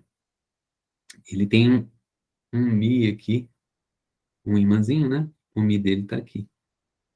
Então, ele vai rodar de tal maneira que o Mi vai ficar paralelo ao campo magnético externo. Isso aí é todo mundo, a maioria de nós aqui somos homens, né? Mulher talvez não, mas já na infância teve um carrinho de pilha, né? É um motorzinho que a gente chama lá dentro, tem um motorzinho DC. E o que está acontecendo aqui, né, que acontece lá no momento, no motorzinho DC. Em que parte do curso de Física 3 a gente aprende de momento de polo magnético, essas coisas que estão aqui? Quando a gente está lá explicando o motorzinho de corrente contínua, né? Eu costumo falar para meus alunos da física, né? Tem algumas coisas que você tem que, quando você formar, você tem que saber. Uma das coisas que você tem que saber para isso, qualquer profissão, né? Se você é físico, você formou, você tem que saber explicar um motorzinho DC. Isso não tem jeito de escapar. Se você não souber explicar o motorzinho de corrente contínua, seu diploma não serviu de muita coisa, não. Se, né, o campo magnético, ele não é homogêneo, onde tem mais linhas de campo, o B é mais intenso. Então, aqui é maior. Aqui embaixo, as linhas de campo estão mais separadas. Então, aqui o B é menor. De novo, polo norte, polo sul, né? E aí vai ter uma força sobre o polo norte. Como aonde o polo norte está, o B é maior, então a força aqui vai ser maior do que quando está aqui embaixo. Vai dar uma cor. Eita.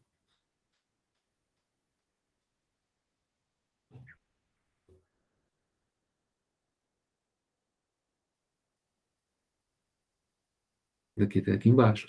Então, agora, a soma de forças que age sobre ele, tem torque? Tem. Mas a força agora é diferente de zero. Quem que é a força maior? Onde as linhas estão mais concentradas. Então, aqui vai ter uma força. Lembra que o Mi está aqui, apontando do polo sul para o polo norte. Então, agora vai ter uma força líquida para cá, resultante, que vai puxar o imãzinho para cima. Agora, né, se agora inverte, olha só, isso é super importante. Se agora o polo norte está para baixo e o polo sul está para cima, olha só o que acontece, né? Agora, de novo, a mesma coisa, né? B maior em cima, B menor embaixo, onde as linhas estão mais espaçadas, né? Então, o polo norte vai sofrer uma força para cima, mas ele está na região de B menor. Então, a força para cima vai ser menor do que a força para baixo. Lembra que agora o Mi estava nessa direção, agora o Mi está aqui. Tem torque? Tem, mas agora, de novo, a resultante de forças é diferente de zero, e a resultante, né, como está desenhado aqui, né, vai ser para baixo, e vai puxar ele para baixo, certo? Beleza? Então, agora acompanhe aqui comigo, né? Quantas orientações possíveis você tem para o ML?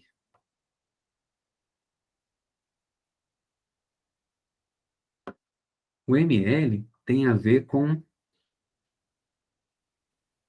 né, com a orientação no espaço do momento angular. Né? E para um L nessa direção aqui, né, o Mi, lembra que tem o sinal contrário, né? O Mi está aqui. E o MZ está para cá. Né? O vetorzinho Mi, o componente Z dele está aqui. Né? Por causa do sinal de menos. Né? Sinal bandido, sinalzinho de menos que eu coloquei aqui. Voltando aqui. Eita, mais um. Né? Então, se o L é igual a 1, eu tenho 3 valores permitidos para o ML. Né? Menos 1, 0 e 1.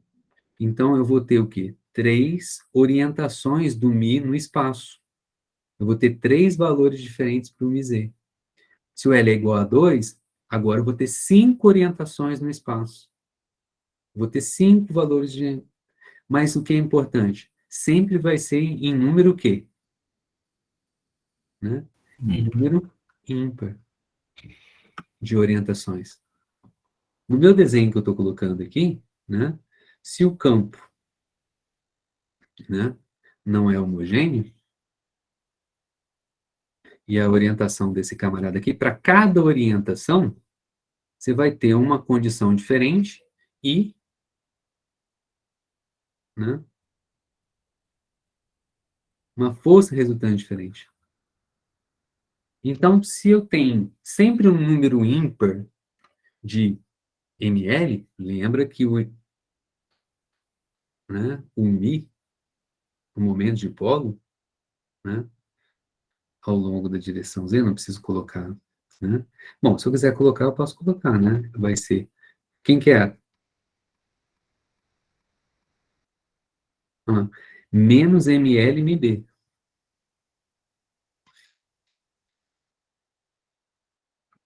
Menos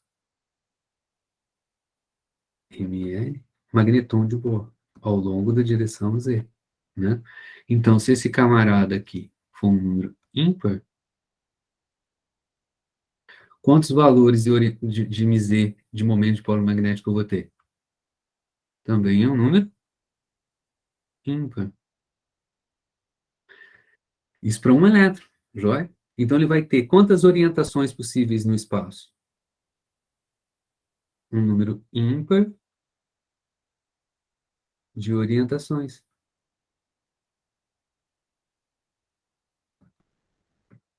no espaço. Então, o que acontece quando o átomo de prata passar por aqui? Ele vai ter um Mi aqui, ó. Quantas orientações possíveis eu vou ter? Né? Vai ser um número ímpar, certo? Então, vai ter átomos que vão ter uma orientação, outros átomos que vão ter outra orientação, outros átomos que vão ter uma terceira orientação, né? Mas sempre esse número de orientações vão ser em número ímpar, joia?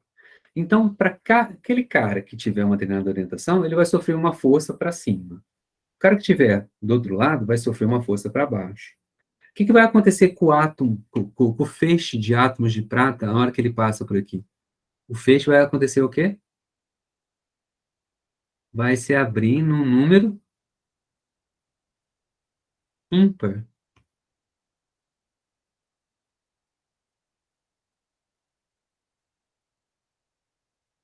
de feixes. Um para cada ml. cada ml, cada μz, mi, momento de polo magnético. Então, ele vai se abrir no número ímpar. Então, o que eu espero? Eu espero, na experiência do Stan Getlich,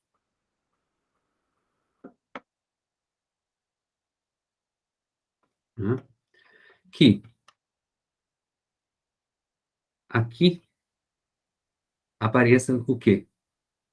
Se eu fizer um desenho aqui do lado,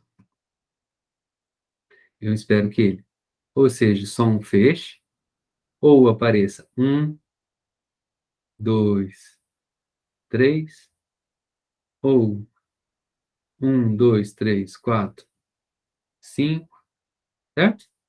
Então, eu espero que vá abrir o feixe num número ímpar de feixes que vão bater aqui, vão formar aqui, né, borrões assim. Estão entendendo?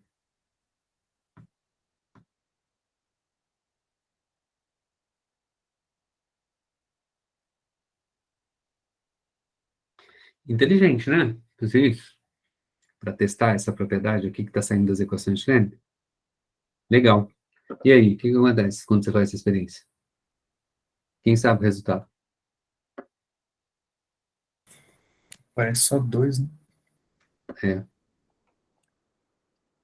tá aqui. Sem campo magnético, passa reto, porque não tem, né, força magnética para puxar os ímãs para cima e para baixo para separar os fios. Quando liga o campo magnético, ele abre. Legal, mas ele só abre em quê? Em dois feixes. E dois é o quê? Número par. Lascou, velho. Ele não está defletindo por conta do momento de polo magnético orbital. Que se fosse devido ao momento de polo magnético orbital, o μz das nossas que saíram aqui das nossas equações aqui, né? Teria que ser um número ímpar. E ele está saindo um número par. Bom, a gente verifica que tem quantização do espacial, mas não é o angular, né? O que os caras vão pensar? Aí eles pensam assim, bom, deve ter um outro momento de polo magnético ali, que não o associado ao movimento orbital. Mas o elétron, ele tem massa, ele é como se fosse ele é uma partícula. Então, apesar de eu não conseguir medir o tamanho dele, o diâmetro dele, né, eu posso pensar nele como uma bolinha. Ele tem que ser, tem que ter uma certa dimensão. E aí, e se de repente esse elétron, como o planeta Terra, o movimento planetário, ele translada ao redor do Sol, é um movimento orbital dele, mas ele também tem um movimento de rotação ao redor do seu próprio eixo. E se o elétron, enquanto estiver se movendo ao redor do núcleo, além do movimento orbital, também roda sobre o seu próprio eixo? Se ele também roda sobre o seu próprio eixo, ele vai ter também, e ele tem carga distribuída na superfície, no volume dele, né, que né, vai ter momento também. Se estiver rodando num sentido, vai ter numa direção. Se estiver rodando no sentido contrário, o Mi vai estar na outra direção. Esse é um movimento de rotação sobre o próprio eixo.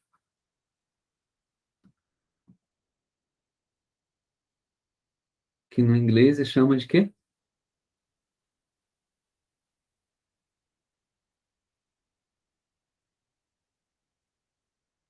Spin. Spin é rotação sobre o seu próprio eixo. O peão, aquele peão que a gente brincava antigamente, hoje em dia as crianças não brincam mais, né? Que a gente roda na cordinha e ele roda, ele spin. Ele tem um movimento de spin. Em português, ele espina, né? Joia? E aí, então, o cara falou assim, bom, será que se for devido a esse movimento de rotação, né? Ele tem duas orientações no espaço, ao longo de uma direção, ou ele pode estar aqui, ou ele pode estar aqui, né? Ele tendo duas orientações. Então, se é um movimento devido ao movimento ao redor do seu próprio eixo, então é um momento de polo magnético de spin. Né? Só que tem um problema aí. Isso aí eles pensaram nisso no primeiro momento. Aí a galera foi lá e foi fazer o seguinte: bom, qual seria essa velocidade que o elétron deveria rodar para ver esse momento de dipolo magnético que o Stan Getz estava medindo? Quando a gente faz essas continhas, quanto deveria ser a velocidade de um ponto sobre a superfície do, do, do, do, do elétron, né? Os caras, quando fazem essa continha aí, descobrem que essa velocidade de rotação aí é maior que a velocidade da luz. Aí, assim, poxa, caramba, cara. Então, peraí. Quando as velocidades são muito grandes, a gente já sabe que a gente tem que colocar na brincadeira a relatividade do Einstein. E outra, essa velocidade não pode ser maior do que a velocidade da luz lá da relatividade. Então, não deve ser... Vou colocar outra coisa aqui. Não é movimento de rotação. Está errado isso. Mas ficou o nome de spin. Então, tem um movimento lá. Não é movimento de rotação sobre o próprio eixo dele. Não é. Mas é um fenômeno, provavelmente, o quê? Relativístico. Essa foi a sacada. Tá? E aí, então, o que, que acontece? Quando tem esse insight? Então, a gente tem que pegar a equação de Schrödinger e colocar na equação de Schrödinger, né, a relatividade do Einstein. Quem fez isso foi um camarada chamado Paul Dirac. Tá? Ele escreve uma equação de Schrödinger relativística. E quando ele faz isso, tá, o momento de dipolo magnético de spin, esse que deveria ser em relação ao movimento dele de spin, né, aparece das equações. É um termo a mais da solução das equações. Tá? Naturalmente aparece. Tá? Então, é um fenômeno relativístico. Tá? É quântico e é relativístico. Nós estamos falando de quântica, mas é relativístico. Quântico por quê? Porque tem discretização do momento de dipolo, né, associado a ele, tá? A gente vai chamar esse momento de polo magnético, de momento de polo magnético de spin, que vai estar, entre aspas, associado a um momento angular, mas que não é nada desse que a gente está imaginando, né, de rotação e nem é de spin. É um momento angular de spin que tem natureza relativística. Quando coloca relatividade no meio, a gente tem que parar, tentar entender, né, de ter intuição com relação a isso, porque não é intuitivo. Né? A própria ideia de que partículas materiais têm um movimento dele governado, né, associado governado por uma onda que está associada a ele, já não é intuitivo. Né? Mas quando a gente vai para a relatividade, é aí que as coisas perdem a intuição, porque não é o nosso mundo que a gente vive.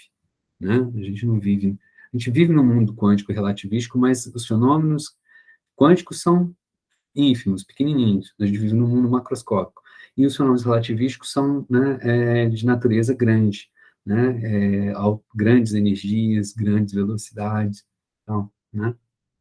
E aí ficou, tá? Bom, então, para a gente encerrar. Então, o spin, né, é o momento angular, né, ele é representado, momento angular de spin, ele é representado pela letra S. A gente tinha um momento angular orbital, era o L, né, agora ele tem o S de spin. O momento angular total do átomo vai ser o quê? Vai ser a soma do momento angular orbital mais o de spin. Tem que somar eles. Todos eles são momentos angulares. Qual que é o momento angular total? Tem que somar os orbitais e os de spin. Essa soma não é trivial de fazer, tá? Tem que ir para um curso de quântica mais avançado para poder aprender a somar, fazer essa soma.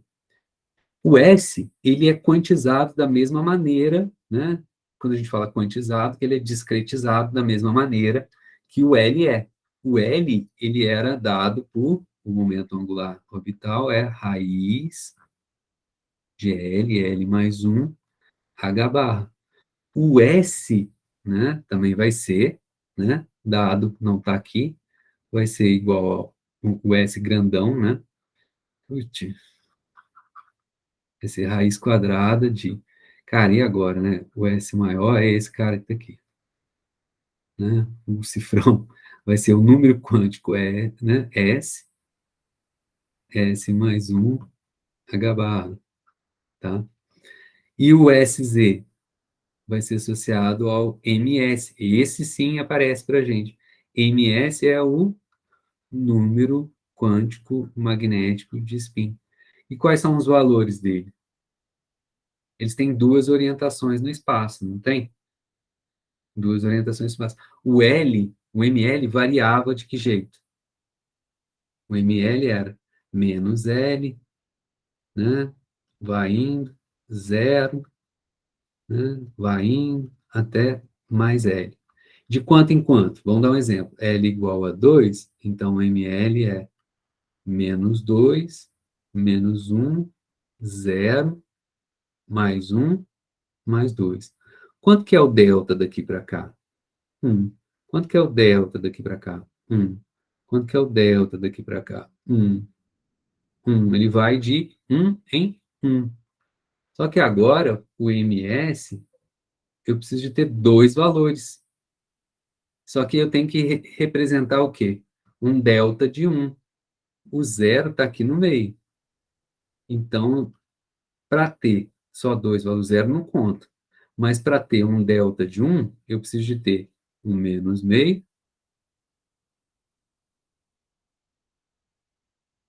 o zero que não conta, menos 1, meio, mais um meio. Quanto que eu tenho de delta daqui para cá? Só tenho dois valores, 1. Né? Se eu contabilizasse o zero, aí ia ter um número ímpar, não é? Só tem dois valores, e o delta é 1. Ao redor do zero, um delta 1, ou é menos meio, ou é mais meio. Isso é que a gente escuta, né? Ah, o spin mais ou menos meio. Então, esse é o MS, o número quântico magnético de spin, tá? Então, para terminar a aula, então, fazendo um resumo, né? Então, a gente tem quatro números quânticos, tá? O número quântico principal, o N, esses números quânticos aqui, eles, né? Eles saem da solução da equação de Schrödinger, né? Que está lá no livro de vocês, vale a pena fazer uma leitura para ver como é que ele resolveu, mas vocês vão ver que a técnica é simples de, de separação de variáveis, né? Um número quântico vai dependendo do outro em cascata, certo? Porque você vai separando, é pela técnica. O número quântico principal, o N, o número quântico orbital, o L, né? O N, 1, 2, 3, e assim vai embora. O L depende do N, L vai de 0, 1, 2, até N menos 1, certo? O número quântico magnético orbital, tentei explicar para vocês por que, que ele é chamado de orbital e por que, que ele é chamado de magnético. O ML, então, ele vai variar de quanto a quanto?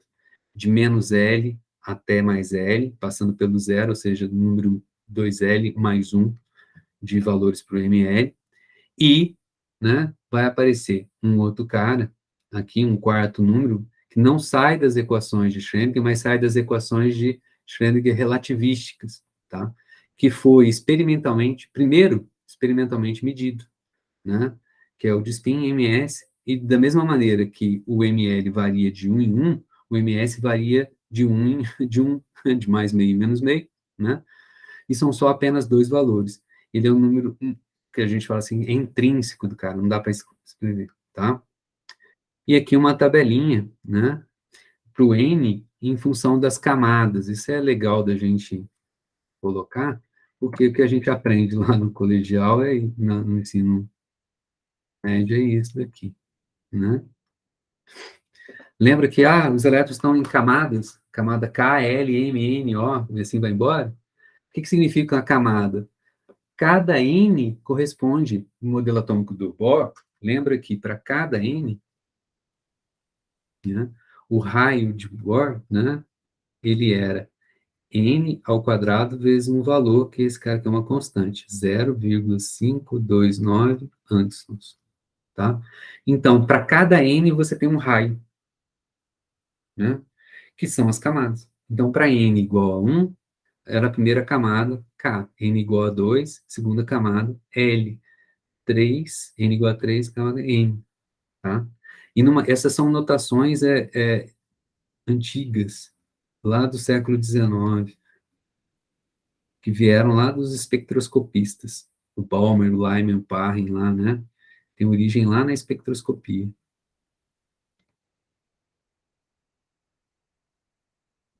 E agora o L, o que é o L?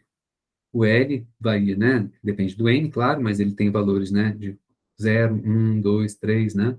Lembra que o L é 0, 1, 2 até N menos 1, né? E esses caras aqui, de uma maneira mais moderna, né? Uma notação mais moderna, são quem? L igual a 0 é o S, lá da tabela periódica. 1S, 2, 1S2, 2S2, né? 2P6, né? Quem que são S, P, D, D? Então, S é L igual a 0. P é L igual a 1. D é L igual a 2. E assim vai embora, tá? Então, esse cara aqui está mais associado à nossa notação química. Beleza? Tá? E aí, então, agora, a gente vai, estou terminando agora, né? Mas, assim, segunda parte dessa aula, a gente vai falar sobre os orbitais, que saem das equações, a característica dos orbitais, a forma dos orbitais é super importante para a gente saber como é que vai se dar as ligações químicas, né? Depois vamos falar do princípio de exclusão de Pauli e explicar a tabela periódica. Vamos terminar falando dos raios-x, como se a gente produz raio-x, porque o raio-x é importante para a gente entender a tabela periódica, tá? E aí vamos falar de ressonância nuclear magnética e lasers, tá? São as aplicações dessa física atômica, para a gente ter uns insights melhor disso, beleza? Gente, obrigado pela atenção de vocês. Por hoje é isso, tá? Já vou também, já entrei no próximo tópico, que é física atômica. Então,